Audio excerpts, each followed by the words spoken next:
elaborate. Sorry, I've been doing a lot of talking today, so, my voice is making that dismount. Page 171. Let's go. The Journey of Coronado. So we're just talking Estebanico. I gotta just do a quick recap. Estebanico, also known as Mustafa Zimori.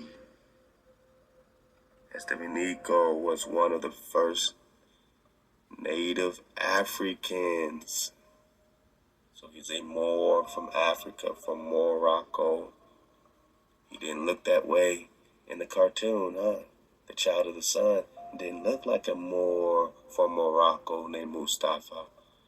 Alright, but Tao was the only, brown brother. But in reality, the girl, Esteban, they're all melanated, of course, right? The Amazon, island of women, everything. That's what they found here. That's the definition of an American, is the copper color races found here, according to them, in 1828 in the Webster Dictionary. So we're talking Estebanico. Now, he's the first native African to reach the present-day continental United States. I mean, that's a big deal. The first born African to reach the continental United States. So he really got the whole Moor thing popping, and is this what led to the Civil War, more and more? But let's go. He is known by many different names, but is commonly known as Esteban de Torrantes, Estebanico, and Esteban the Moor or Mustafa Zimori. All right, let me get this link. All right, a lot of it is basically the same. So they say he was enslaved as a youth by the Portuguese. Now we go with Horace Butler's information about Moab being in South America, near Brazil, although Brazil is more of Edom, he said.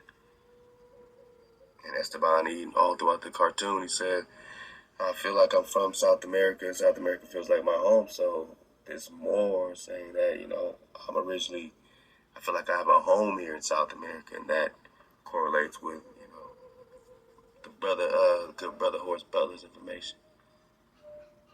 However, they're saying he's, born in Morocco. First native African to reach the present day America. All right. So he was enslaved as a youth. All right. I just want to get to how they said he died. It said later, Estebanico served as the main guide for a return expedition to Southwest. So he kept being the guide. He was the guide. He was guiding foreigners, invaders, just like the treaties that the Moors did to, treaty of peace and friendship and all these. Let me help these foreigners. Same thing Estebanico did. He's the OG that started it all. Spaniards believe he was killed in Zuni-City. In the Zuni-City, we got how this related to Zebulon by Graham Hancock. Relates Zuni to Zebulon. City of Hawikuh in 1539. That's only speculative, however, because the two Indians who reported back to Friar Marco de Niza did not see him killed, but only assumed he had been killed. Alright. And we got that this Hawikuh. This is New Mexico. It says it was the largest of the Zuni pueblos at the time of the Spanish entrada or invasion. Alright. It was founded around 1400. So this holy city was founded around 1400. It was the first pueblo to be visited and conquered by Spanish explorers. So they targeted this. Remember, this 1452 went to war against Israelites, copper-colored Hebrews. That's why Columbus brought a Hebrew interpreter to talk to the Negro, looking for the Khan in Cuba.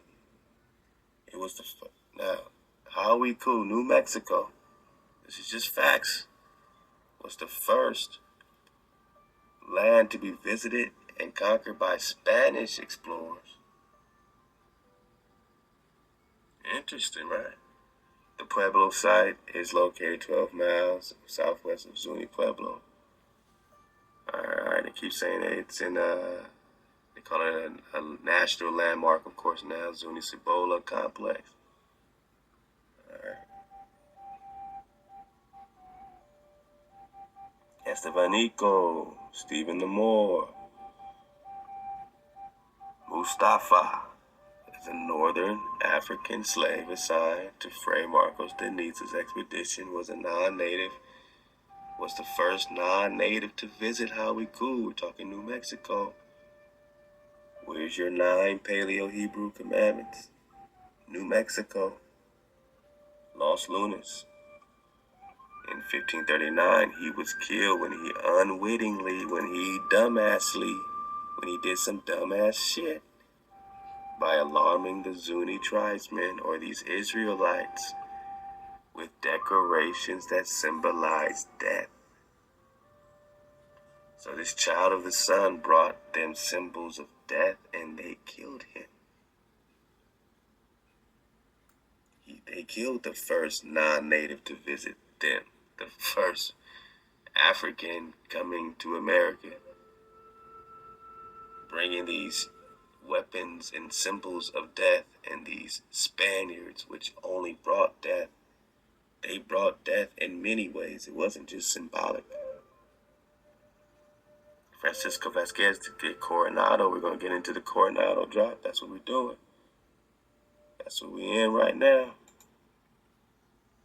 This is the Coronado drop, Coronado expedition.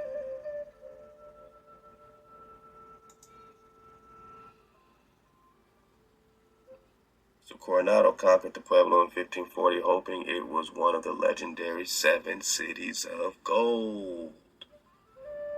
Cities of gold, cities of gold. Now you see, this is all real spill. So when you see a flying gold bird, that's probably real too, because everything else is reality. We're talking about the 7 cities of gold. We're talking about Francisco Vasquez. He recorded its native name at the time as Cibola,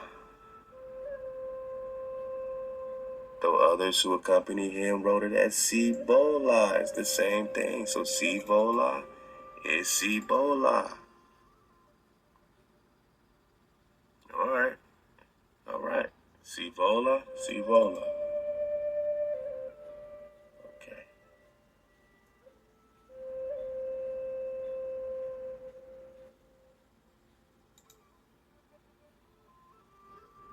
So in this Coronado document, the journey of Coronado on the situation and conditions of the 7 cities of gold, called the Kingdom of Cibola, and the sort of people and their customs and the animals which are found there. Keep that in mind. Remember the forbidden cities, forbidden histories, man. Treasures of Utah. This is chapter 4. Just, we covered